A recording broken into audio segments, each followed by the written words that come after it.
12 million years is a long time to wait for anything. The obelisk had waited longer than mountains, longer than oceans, longer than the stars that had burned out and been replaced by new ones. It stood on the gray moon of Tessera 7, 400 meters of perfectly smooth black stone, and it said nothing to anyone. Danny Reeves did not know any of this when his transport ship landed at the research station. He was thinking about the 6-month contract he had signed, the decent pay, and the fact that his ex-wife had finally stopped sending angry messages. He was 34 years old, trained as an electrician in the Earth Navy, and now he fixed things for whoever would pay him. The research station was a collection of domes and corridors built around the base of the obelisk. Danny stepped off the transport and looked up at the massive black structure. It was covered in strange symbols that seemed to shift when he was not looking directly at them. First time seeing it, asked a 4-armed, gray-skinned alien who was checking cargo nearby. "Yeah," Danny said. "It's bigger than I expected. Everyone says that. I'm Ren. I manage the support staff here. You're the new maintenance tech." Danny nodded. "Danny Reeves. Here to fix your power systems." Ren made a sound that might have been a laugh. "Good luck. This station is older than your species' space program. Everything breaks constantly." The orientation took 3 hours. A bored Gavari administrator explained the rules. The obelisk was 12 million years old. It predated every known civilization. Hundreds of species had tried to activate it over thousands of years. Nothing worked. The greatest minds in the galaxy had touched it, scanned it, prayed to it, and threatened it. The obelisk ignored them all. Rule number 1, the administrator said, do not touch the artifact directly. Skin contact is forbidden. We do not know what it might do. Danny raised his hand. Has anyone ever touched it? Thousands of beings have touched it. Nothing happened, but we maintain the protocol anyway. So the rule exists because we do not know why nothing happened. Now please sign this form. Danny signed the form and went to find his quarters. The room was small but clean. He unpacked his tools and his few personal items. A photo of his daughter. A broken watch he kept meaning to fix. A paperback book he had read 6 times. Over the next few weeks, Danny settled into his work. The station's power systems were indeed ancient and constantly failing. He spent his days crawling through maintenance tunnels and replacing burned-out components. The research staff barely noticed him. They were too busy studying the obelisk. Director Olos was a Mithrani, a tall crystalline being who had dedicated 200 years to understanding the artifact. Danny saw her sometimes, standing at her observation window, staring at the obelisk with something like hunger in her faceted eyes. She believes she will be the one to wake it, Ren told Danny one evening. She has tried everything. Sound frequencies, energy patterns, mathematical sequences. The obelisk does not care. Maybe it's just a rock. Danny suggested that Ren's 4 arms crossed in what Danny had learned was amusement. A rock that is perfectly smooth at the molecular level. A rock that absorbs every scan we point at it. A rock that is exactly the same temperature as the space around it. Always, no matter what. It is not a rock, human. It is a door. We simply cannot find the handle. The storm came without warning. Tessera 7 had no atmosphere, but it had electromagnetic disturbances that could fry electronics in seconds. Danny was eating dinner when the alarm started. Power coupling failure at Relay Station 7, announced the station computer. Location, Artifact Base, Sector 12. Danny grabbed his toolkit and ran. Relay Station 7 was critical. If it failed completely, half the station would lose life support. The corridor to Sector 12 took him closer to the obelisk than he had ever been. He could see it through the transparent walls, towering above him, its symbols faintly visible in the emergency lighting. The storm made the air feel strange, like static electricity crawling on his skin. The relay station was a mess. 3 couplings had blown, and a 4th was sparking dangerously. Danny worked fast, replacing components and rerouting power. His hands moved from memory.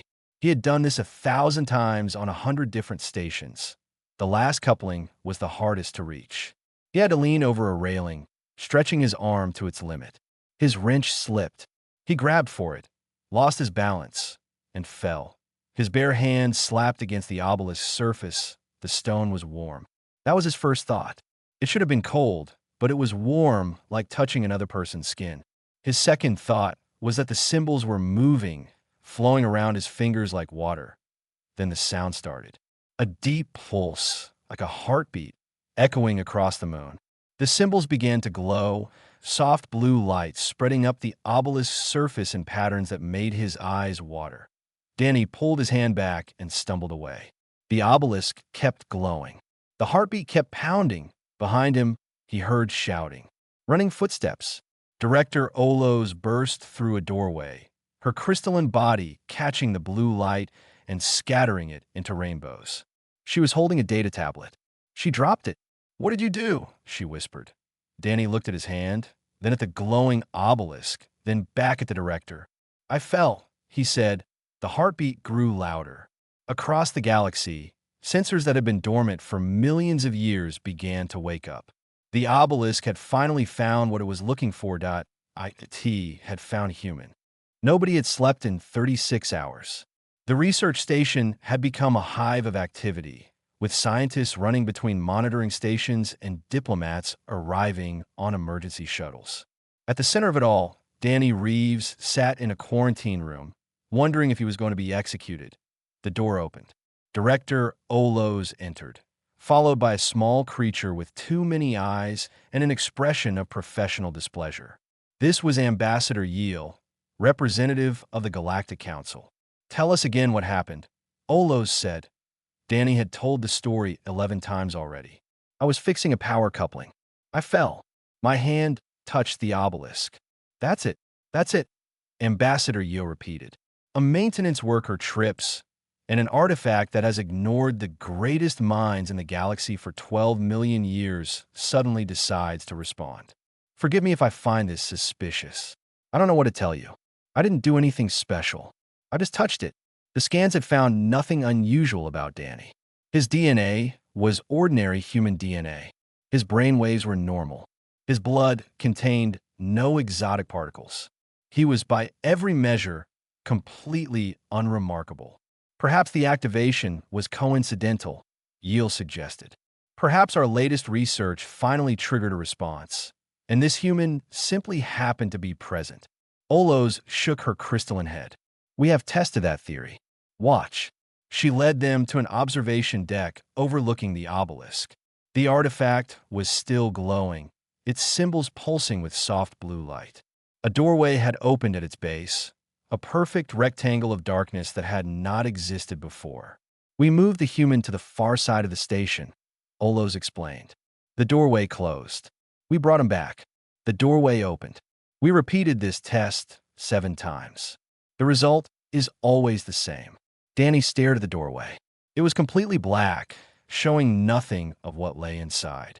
"So, it only opens for me. It appears so." Ambassador Yeel made a sound of frustration. "This is unacceptable. Humanity has been part of galactic civilization for barely 60 years. They have contributed nothing of significance to our understanding of ancient artifacts. Why would the obelisk choose one of them? That is what we must discover," Olos said. Her voice was calm, but Danny could see something in her eyes that looked like pain. She had spent 200 years trying to unlock the obelisk's secrets. Now, a human electrician had done it by accident that a young human woman approached them. She was wearing the uniform of a research assistant, though her badge marked her as something more. "Dr. Sura Patel, xenoarchaeologist. Director, we've finished analyzing the obelisk signal. It's not random. It's a language. Can you translate it?" "Not yet, but we've identified patterns. It's asking questions. At least, we think it's asking questions. The structure is similar to interrogative forms in several ancient languages." "What questions?" Patel hesitated. "We don't know. But whenever Mr. Reeves is close to the obelisk, the signal changes. It becomes more complex, more urgent." Danny felt a chill run down his spine. "It's talking to me. It's trying to. Or testing you. We can't be certain." Ambassador Yeel stepped forward. "This information must be shared with the Council immediately. The obelisk belongs to all species, not just humans. No one is claiming ownership," Olos said. but the artifact has made its preference clear. If we want answers, we must use the resource it has given us. She turned to Danny. Mr. Reeves, are you willing to enter the obelisk? Danny looked at the dark doorway. He thought about his daughter, who he had not seen in 2 years. He thought about his ex-wife, who would probably find a way to blame him if he died inside an alien artifact. He thought about the fact that he was just a maintenance worker who had come here to fix power couplings. I'm not really dressed for making history, he said. Is that a no? Danny took a deep breath. He had spent his whole life fixing things. Broken machines, broken ships, broken relationships, though he was worse at those. The obelisk had waited 12 million years for someone to answer it. Maybe he was tired of waiting. Maybe it just needed someone to show up. No, he said. I'll do it, but I want Dr. Patel to come with me. If that thing starts talking, I'm going to need someone who can understand it. Olos nodded. Agreed. I will accompany you as well, along with 2 security officers. Ambassador Yeel protested. The council should be consulted before any entry is attempted. The council can file a complaint, Olos said. We have waited 12 million years for this moment. I will not wait another day for bureaucratic approval. They gathered at the base of the obelisk an hour later. Danny stood at the front, facing the doorway.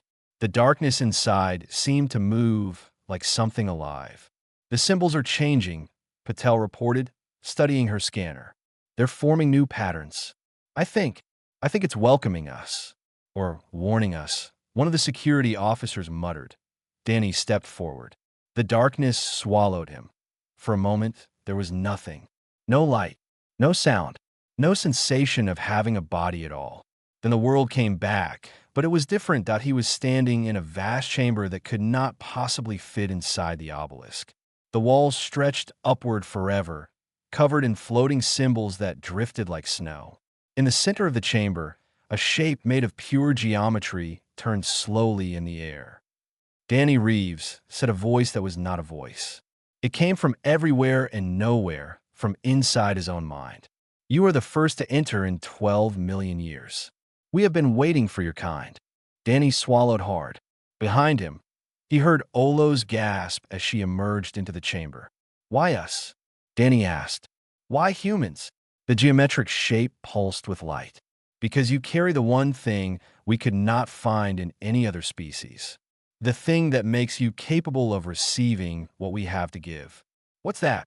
The voice seemed almost gentle when it answered. Hope that defies all reason. The chamber should not have existed. The obelisk was 400 meters tall on the outside. The chamber was at least 5 kilometers across. Dr. Patel checked her instruments 3 times before accepting that the readings were accurate. Folded space, she whispered. They folded space inside a solid object. The mathematics alone would take centuries to understand. Danny was not thinking about mathematics. He was thinking about the voice in his head and the geometric shape that floated before them like a slowly turning puzzle. The 2 Gavari security officers had their weapons drawn, though they looked unsure what to point them at. You called yourself we, Danny said to the shape. Who are you? I am the keeper. I am what remains of those who built this place. They called themselves the Allery in their final days, though they had many names across their long history. Director Olos stepped forward, her crystalline body reflecting the floating symbols that drifted through the air. The Builders. You are a record of the Builders. I am their memory, their hope, their final message to those who would come after. The chamber shifted around them. The walls dissolved into images, vast projections of a civilization that had flourished when Earth was still a ball of molten rock. The Allery had been tall and graceful, with 6 limbs and eyes that saw in spectrums no living species could imagine. They had built wonders across 1,000 galaxies. They had unlocked secrets of energy and matter that modern science could barely conceive, and then they had died.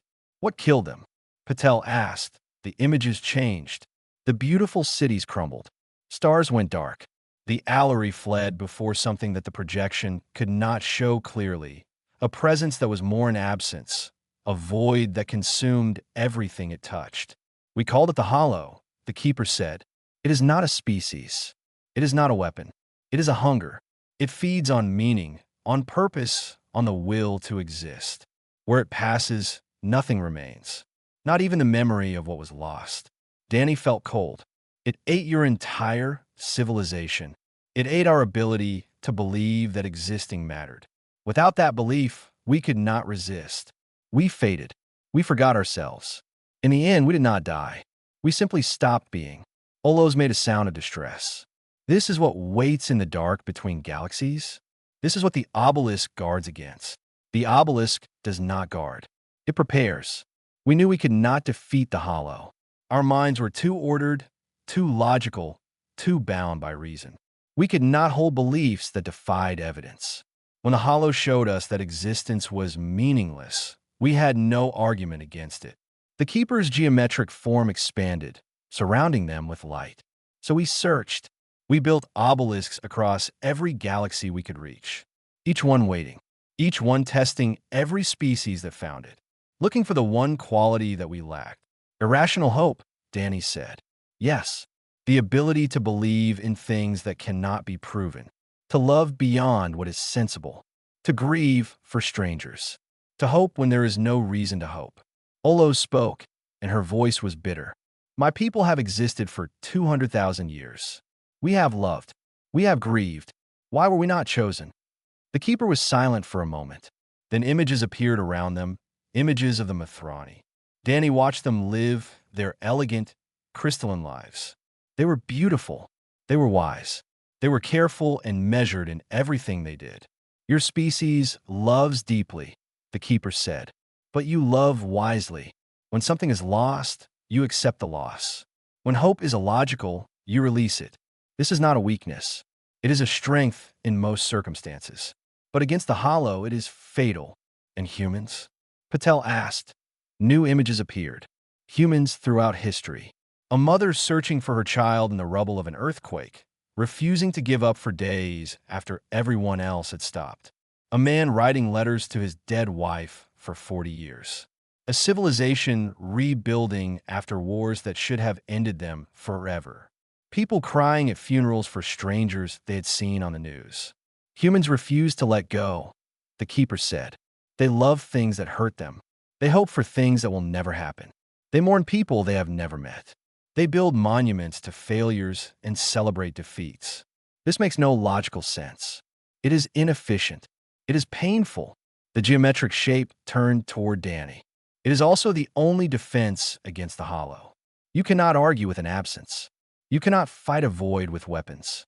You can only refuse to stop believing that you matter, even when all evidence says you do not. Danny stood in silence, processing this.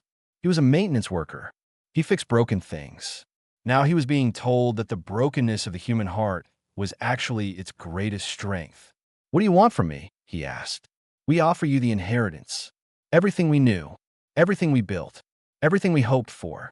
It will not come as data or machines. It will come as understanding. You will know what we knew, feel what we felt, see what we saw. And the catch. The Keeper's voice grew heavy with something that might have been sorrow. Understanding is not a gift. It is a weight. You will know how much was lost. You will feel the grief of 1 trillion souls who faded into nothing. You will carry the burden of being the one who must not forget. Danny looked at Patel. She was pale, her scientific detachment cracking under the weight of what they had learned. He looked at Olos, who seemed smaller somehow. Her 200 years of dedication suddenly revealed his preparation for a moment that had passed her by. He thought about his daughter, who he had not seen in 2 years. He thought about the broken watch in his quarters that he kept meaning to fix. He thought about all the things he had failed at, all the relationships he had let fall apart, all the times he had hoped for things that never came true, that he was not special. He was just a man who could not stop caring about things, even when caring hurt. Okay, he said. I'll take it. The light consumed him. Danny woke up crying. He did not remember falling asleep. He did not remember leaving the chamber inside the obelisk. But he was lying in a medical bay, surrounded by worried alien faces, and tears were streaming down his cheeks. He has been like this for 6 hours, someone said. Vital signs are stable, but his brain activity is unlike anything we have seen. Danny sat up. The movement felt strange, as if his body was heavier than before. Not physically heavier. Something else. "I'm okay," he said. His voice was rough. "I think. Maybe. I don't know." Dr. Patel was beside him. "Danny, what happened? After the light, you just collapsed. We carried you out." "I remember." He remembered everything now. That was the problem. "I remember being 5 years old and afraid of the dark. I remember being 1,000 years old and watching a star die. I remember things that didn't happen to me. Lives I didn't live. Loves I didn't lose." The knowledge was not like data in a computer. It was like memory, like lived experience. He knew how to fold space because he remembered doing it. He knew why the universe existed because he had been there when the Allery figured it out. He knew what the hollow felt like because he had felt it consume his world. Except none of that had happened to him. He was still Danny Reeves, maintenance worker, failed husband, absent father. But now he was also something else. "I need to speak to the council," he said. Word had spread quickly. Within 2 days, representatives from every major species had gathered on Tessera 7. The conference chamber was filled with beings that Danny could not have imagined a month ago. Admiral Koss of the Mithrani military stood beside Ambassador Yeel. A human diplomat named Representative Darrow had arrived from Earth, looking nervous and out of her depth. Danny stood before them all and told them what was coming. "The hollow is not gone," he said. "The Allery pushed it back, delayed it, scattered it across the void between galaxies.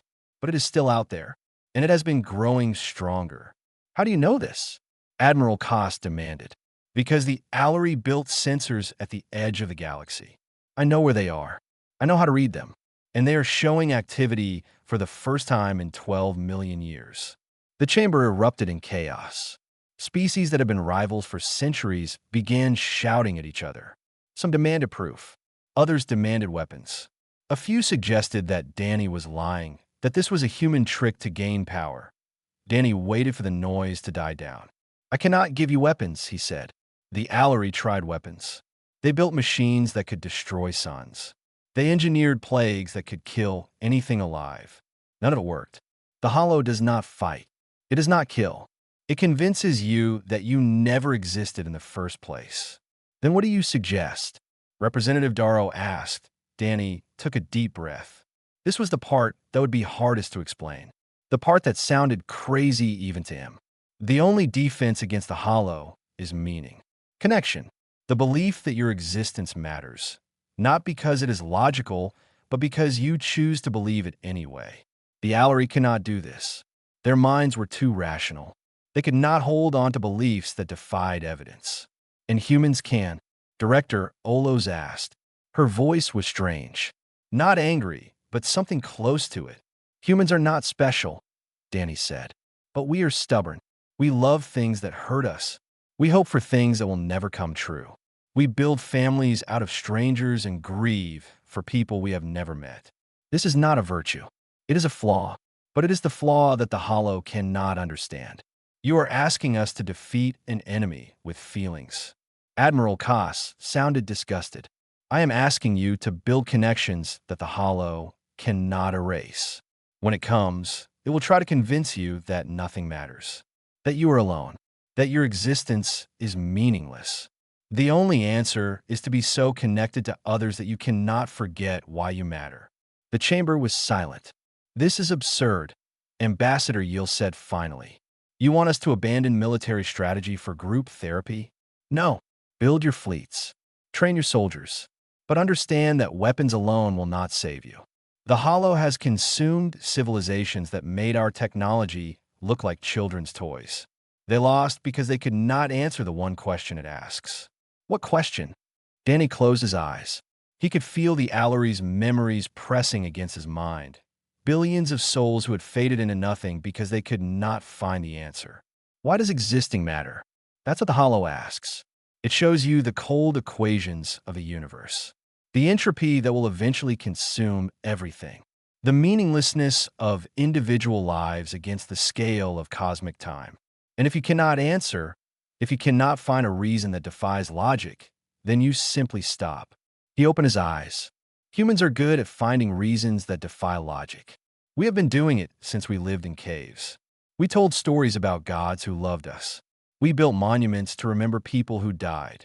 We fell in love knowing that love ends. We had children knowing that children grow up and leave. He looked at Director Olos. Your people are ancient and wise. You have survived for 200,000 years by being careful and rational. But when the hollow comes, you will need something that cannot be found in reason. You will need faith that is not earned, love that is not deserved. Hope that makes no sense at all. The silence stretched on. Then Representative Darrow stood up. He is right, she said. I do not know how I know it, but he is right. Humanity has survived things that should have destroyed us. Not because we are strong, because we are too foolish to give up. One by one, other voices joined hers. Not everyone, not even most, but enough. Outside the conference chamber, the sensors at the galaxy's edge recorded something that had not happened in millions of years. A star went dark, then another. The Hollow had noticed that someone had finally answered. 3 months after the conference on Tessera 7, the first refugees arrived. They came in ships that had been traveling at maximum speed for weeks, their engines burned out, their crews exhausted. They came from the Outer Rim, from colonies that no longer existed. Danny met them at the station, along with representatives from a dozen species. The refugees were Kalani, a peaceful race of aquatic beings who had never fought a war in their entire history. Now they floated in emergency tanks, their tentacles wrapped around each other for comfort. Tell me what happened, Danny said gently. The eldest Kalani spoke in a voice like water over stones. We did not see it coming. There was no fleet, no army, just a feeling, a creeping certainty that we had never existed, that our songs, our art, our children, none of it was real. Some of us stopped moving. They just floated there empty. Others tried to remember why they should keep breathing. Most could not. How did you escape? One of us refused to forget. She was old and stubborn. She kept singing our oldest song, even when no one remembered the words. She sang until the feeling passed. Then she made us leave. Danny looked at the refugees. There were only 300 of them. The Kalani had numbered in the billions. Word spread quickly. More refugees came. More stories. The Hollow was moving through the Outer Rim like a slow tide, extinguishing species that had existed for millennia. It left nothing behind. No ruins. No bodies. Just empty space where civilizations had been. The Galactic Council met in emergency session. This time, no one laughed at Danny's warnings. We have assembled the largest fleet in galactic history, Admiral Koss reported. 5,000 warships from 40 species. We can deploy to the Outer Rim within 2 weeks. The fleet is not enough, Danny said. You know this. Then what do you suggest? Danny stood. He had spent the last 3 months working with Dr. Patel and Director Olos, trying to translate the Allery's knowledge into something the other species could understand. It was like trying to explain color to someone who had never seen light. The Allery left us a tool, he said. Not a weapon. A network. A way to connect minds across distances. They use it to share memories, emotions, experiences. They hoped it would help them resist the Hollow. Did it work?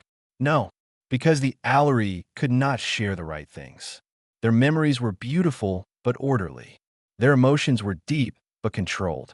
When the Hollow asked why existing mattered, they could only offer logical arguments. Logic does not survive contact with meaninglessness. He activated a display showing a network of glowing nodes spread across the galaxy. I am asking every species to join this network, not to share data or military intelligence, to share yourselves, your losses, your loves, your stubborn, irrational reasons for existing. Ambassador Yeel stood up. You want us to expose our private memories to strangers? This is unacceptable. It is not required, Danny said. But those who share will be stronger. The Hollow cannot consume what is held in the hearts of others. If enough of us remember each other, we become impossible to erase. This sounds like religion, someone muttered. Maybe it is. Maybe that's what religion was for all along. A way to tell each other that we matter, even when the universe says we don't. The debate lasted for days. Some species refused absolutely. Their cultures were too private. their histories too painful to share. But others came forward.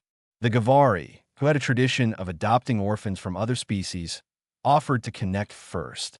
The Mithrani, after long hesitation, agreed to share their 200,000 years of accumulated wonder. Humanity offered everything: their wars and their poetry, their cruelty and their kindness, the songs they sang when they were sad, the jokes they told when they were scared, the letters soldiers wrote home knowing they would never return. The network grew, slowly at first, then faster. Danny felt it in his mind, a web of connection that stretched across light years. He could feel a Gavari worker thinking about her children, a Mithrani artist remembering the first time she saw a sunset, a human farmer worrying about whether he had fixed the fence properly.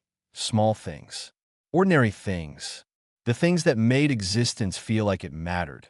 Representative Darrow found Danny standing at the observation window, looking at the obelisk. "Earth is scared," she said. "The council has not officially confirmed what is happening, but people know. There are protests.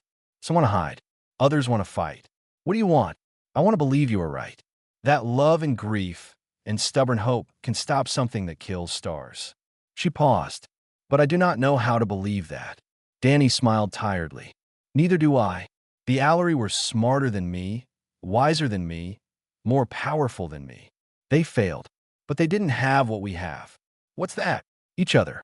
They faced the hollow alone, each mind convinced by the same arguments. "We're going to face it together, each of us believing for different reasons. A billion irrational hopes are harder to extinguish than one perfect logic." The fleet departed the next morning. Danny stood on the bridge of the flagship, surrounded by officers from 12 species.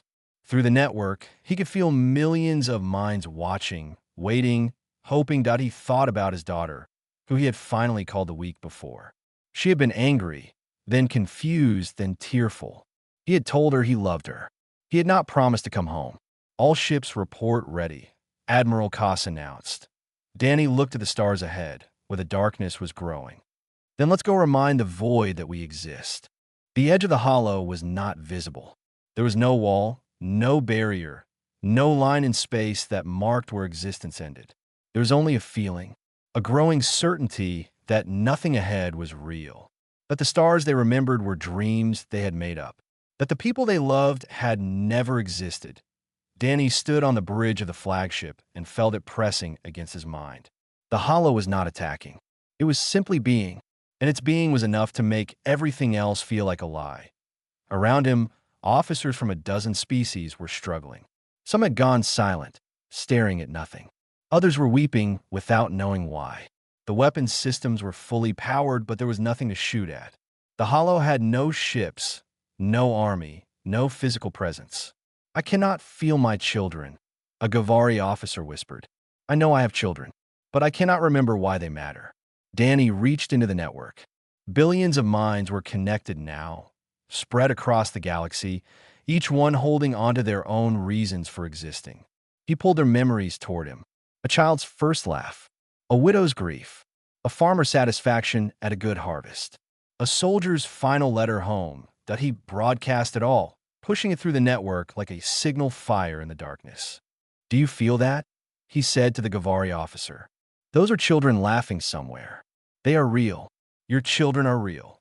The officer blinked. Some color returned to her face. Yes, I remember."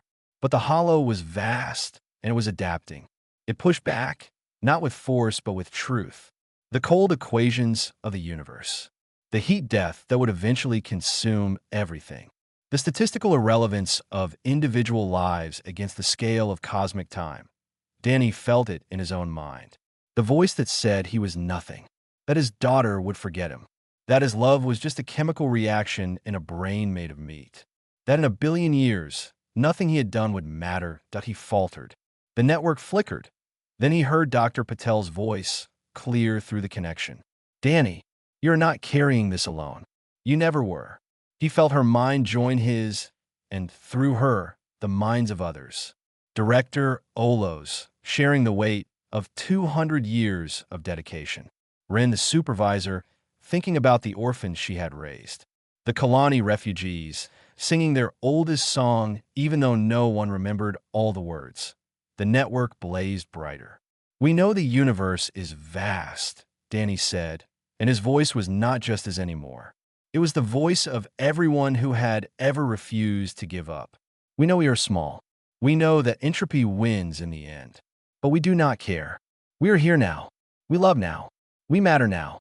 And you cannot take that from us." The hollow pressed harder. Stars around them began to dim, not burning out but fading, as if they had never been real to begin with. Ships on the outer edges of the fleet went dark, their crews slipping into the emptiness. Danny reached deeper. He found memories he did not know he had. The Allery, in their final moments, holding on to each other as they faded. They had known they would fail. They had built the obelisks anyway. Not because they believed someone would save them, but because hope was the only thing worth leaving behind. He felt their grief join his own. 12 million years of waiting, condensed into a single moment of connection. "You asked why existing matters," Danny said to the hollow. The Allery could not answer. "But I can." The darkness waited. Existing matters because we say it does. Because we choose to love things that will die. Because we build monuments to failures and celebrate defeats. Because we write letters to people who will never read them and sing songs to gods who may not be listening. Because we are foolish enough to believe that our choices mean something, even in a universe that does not care. The network pulsed. Every species, every individual, every stubborn, irrational heart. "You can show us the void. We have always known it was there. But we light candles anyway. We tell stories anyway. We love anyway. And you cannot take that from us, because it was never logical to begin with." The hollow recoiled. It did not die. Danny knew it could not die. It was not alive in any way that death could touch.